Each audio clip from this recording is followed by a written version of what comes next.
Hello everyone. Today we will see a next topic, which is asymmetric nature of Doppler effect in sound. Again, a very interesting one. So to understand this asymmetric nature, we will see the prior case which we have seen in the last lecture, when the source of sound and listener are moving along the same direction. So is it same diagram? This is my velocity of sound, this is the source, this is the listener. Velocity of source is Cs, velocity of listener is Cl. So what expression I got for apparent frequency? I got n dash is equal to C minus Cl upon C minus Cs into n. Now with this we'll consider two cases. Okay. Now in the first case,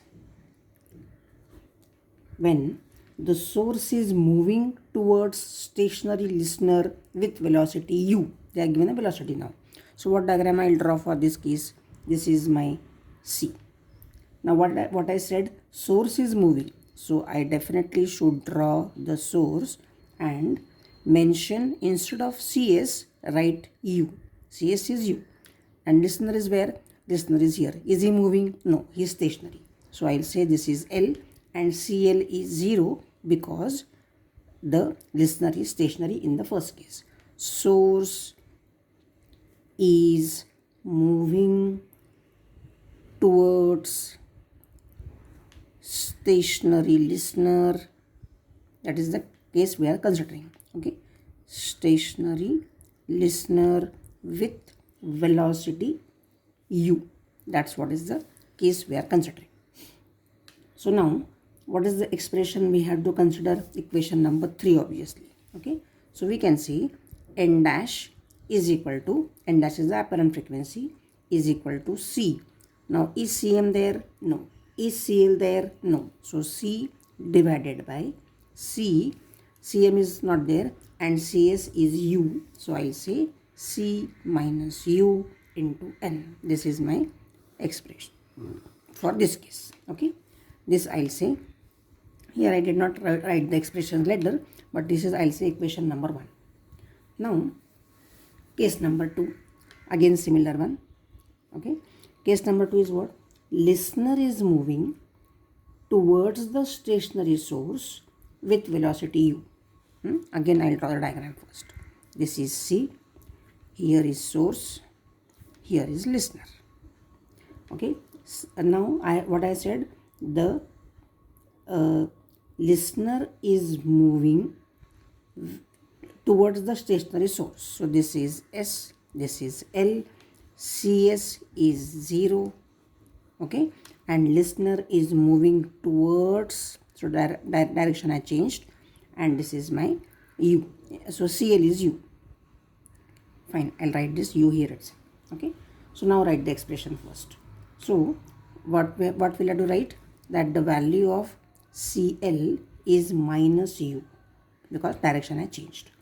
So my expression of frequency will come. Now I can't write the same expression, so I'll say now n double dash. Case number 1 I said n dash, case number 2 I'll say n double dash. So n double dash will be what? C. Now this is what? Cm is 0, but Cl is what? Minus U. So minus of minus will become plus U divided by, what is the expression? Cm 0, Cs 0. So only C into N. So this is expression what I got over here.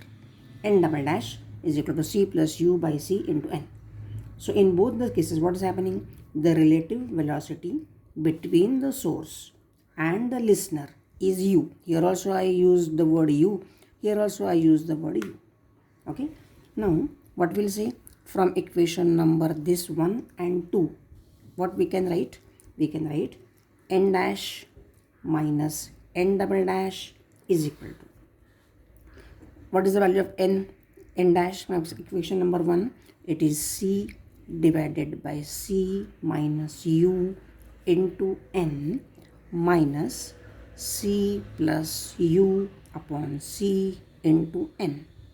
Okay, simplify this. So if we simplify this, we'll talk about the LCM. So I'll say over here very clearly, You have to multiply here by c, you have to multiply here by c minus u. Okay, so if at all I multiply by c over here, this will become c square. So I'll say c square minus, and this c plus u multiplied by c plus c minus u, a plus b, a minus b, that will become c square minus u square. So here I'll say minus c square minus u square will become plus u square divided by LCM will be this c into c minus u, okay, into n. So if you cancel this, we'll get what is the expression, which is c dash, which is nothing but n dash minus n double dash, okay, is equal to u square divided by c into c minus u, okay, into n. Now what does this understand? From this, what you understand, the u square is positive and c greater than u, okay, which obviously means n dash minus n double dash is not equal to 0, okay, which means n dash is not equal to n double dash. They are not equal. N dash and n double dash are not equal. So because of this inequality of the two apparent frequencies n dash and n double dash under the same relative motion condition, the Doppler effect in sound is asymmetric, because we are seeing the same conditions. This was seen in both the cases. In this case we made listener to be stationary, in this case we made the source to be stationary. We got the expression for n dash and n double dash, but at the end when we took the difference between them, okay, we found that they are not same, they are not equal.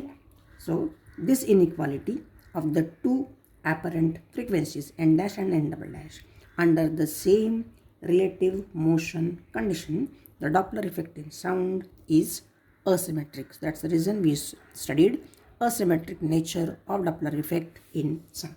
Very interesting one. Okay, now we'll move towards the next topic, which is Doppler effect in light. Doppler effect. Here we also understand a very important topic, which is the red shift and the blue shift. Okay, so we'll try and see at least one now and one in the next lecture. Okay, so we'll see the basics first now. Doppler effect in light means what? So till now what we have seen, definition of Doppler effect and the derivation. So Doppler effect basically is applicable to all kinds of waves. We have seen sound waves. Now even for light waves it is applicable. Okay, why? Because the light energy is propagated in the form of waves. Okay, nothing different. So as we have defined the Doppler effect in sound, we will define Doppler effect in light. So the apparent change in frequency of light waves observed by the observer. Instead of, now in sound wave we use the word listener because he was listening. Now in case of light we'll have to say observer. Okay, so the apparent change in frequency of light waves observed by the observer when there is relative motion between the source of light and the observer is called Doppler effect in light.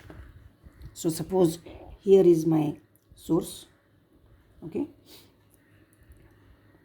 source of light, not source of sound, source of light, and here I have the observer. Okay, so what I said, the apparent change in frequency of light waves observed by the observer when there is a relative motion between the source of light and the observer is called Doppler effect in light.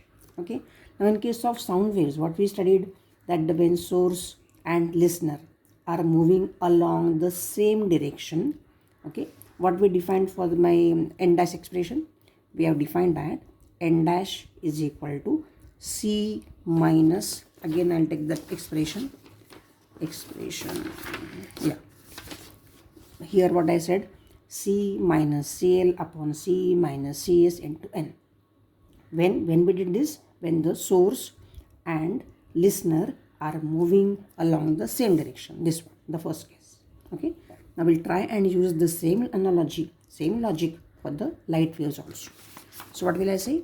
C minus CL divided by C minus CS into N. This we observed in case of sound waves.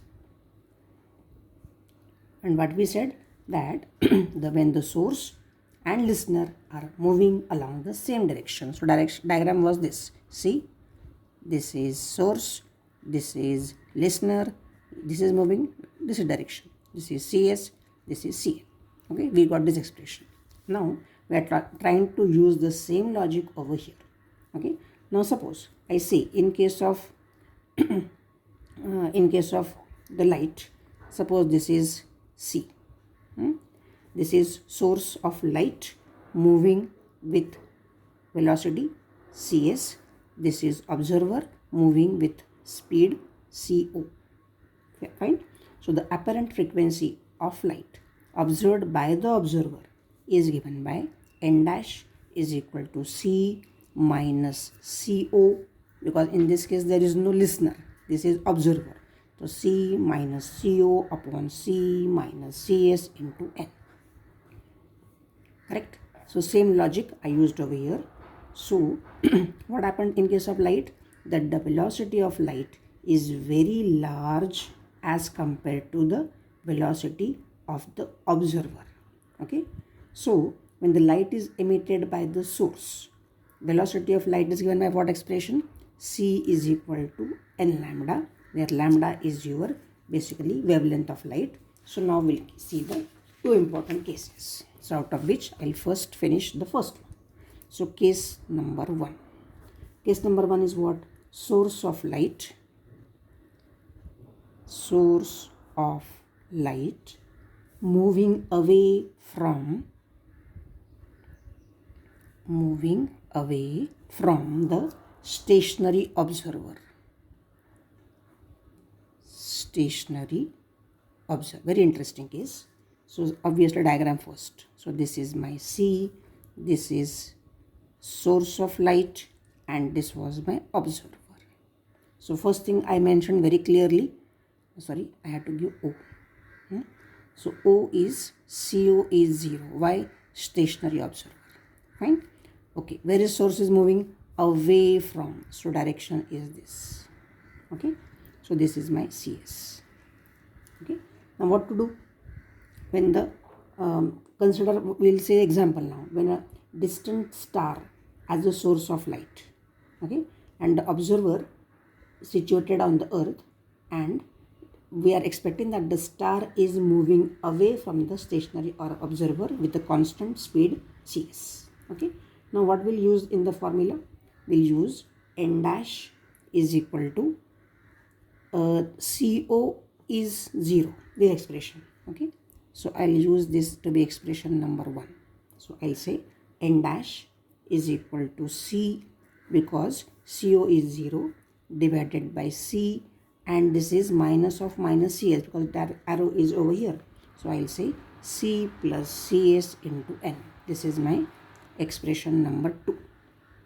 So this means N dash is less than N. Apparent frequency is less than N. So when the source is moving away from the stationary observer, there is a decrease in the apparent frequency. Okay. Now we'll do a derivation and we'll try and write that N dash is equal to, okay, we'll rewrite this 1 upon 1 plus CS upon C into N. What did I do? I took C common. So 1 plus 1, C is common, so get cancelled. 1 upon 1 plus CS upon C into N. So this I can write in this fashion also. N dash is equal to 1 plus CS upon C raised to minus 1 into N. Okay. If you want, I'll write it over here. N dash is equal to C common inside the bracket 1 divided by again C common 1 plus CS by C.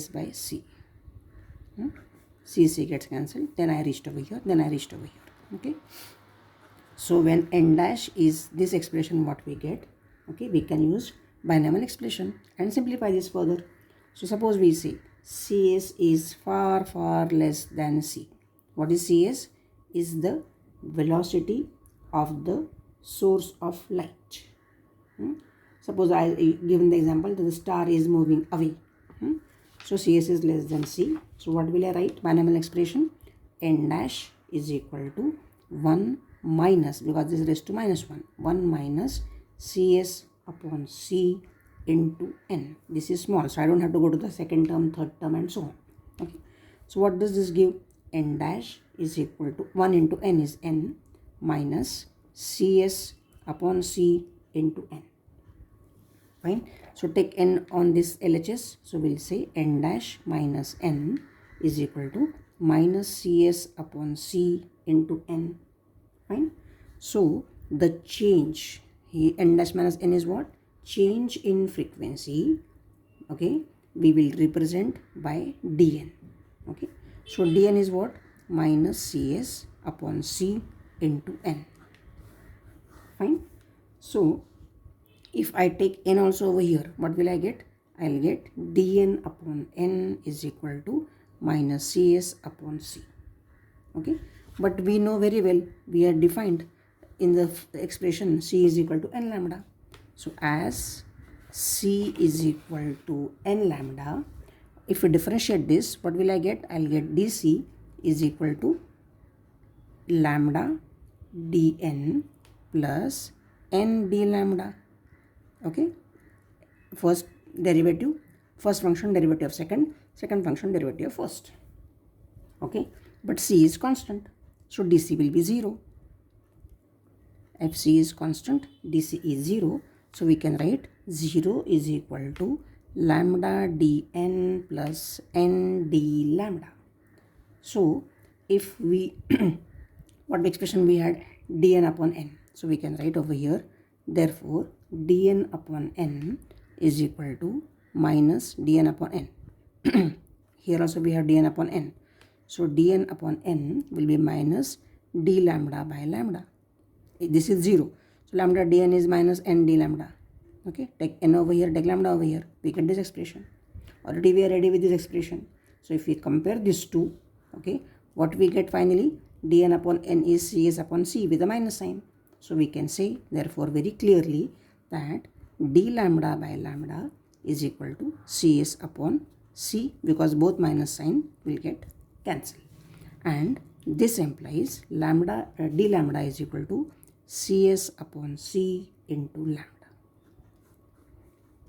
D lambda is Cs upon C into this lambda.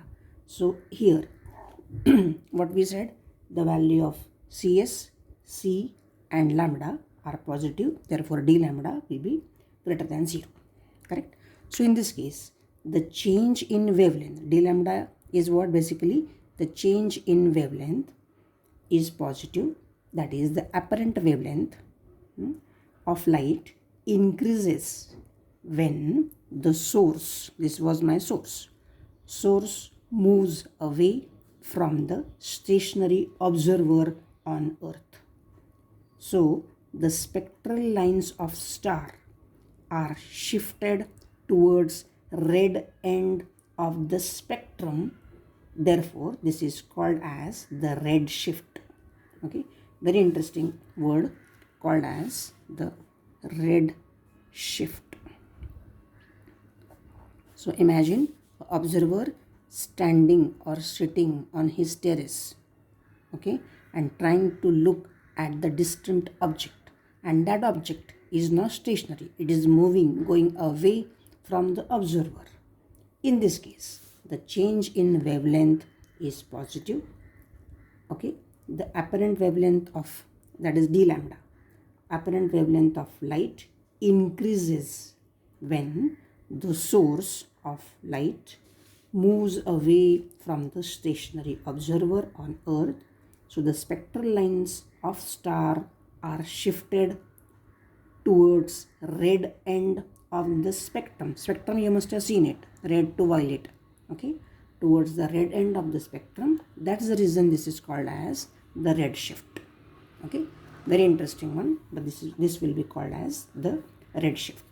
Now on similar grounds, we will be studying what is called as the violet shift or the blue shift. Okay. So for that, what we'll have to consider? We'll have to consider case number 2. Case 2 is what now? The source of light moving towards the stationary observer. Here we said source of light moving away from the stationary observer. Here I am saying source of light moving towards the stationary observer. So diagram will not be very much different, only I have to change the arrow. So this is my source moving towards the observer with the velocity cs. This is the observer which is not moving, which is that's the reason I'll say CO is 0. Fine. So now the first expression what I got over here. So I'll say equation number 1 becomes n dash is equal to c divided by c minus cs into n. Earlier case I made c plus cs. Why? Because this was going away from the observer. Now this is going towards the observer. Expression should be like this. Fine. Expression number 1. Now this means basically what? N dash is greater than n. The apparent frequency is higher. Why? Because when the source is moving towards the stationary observer, there is increase in the apparent frequency. Now we'll again rewrite this and simplify. Again take c common. So I'll write n dash is equal to c inside the bracket 1 minus, again c common, 1 minus cs upon c into n. Cancel this c and we are ready with the expression. Okay. So how can I write this expression? I can write 1 minus cs upon c raised to minus 1 into n. Fine. Again use the binomial expression with the same logic that the cs is far less than c. So what I get over here?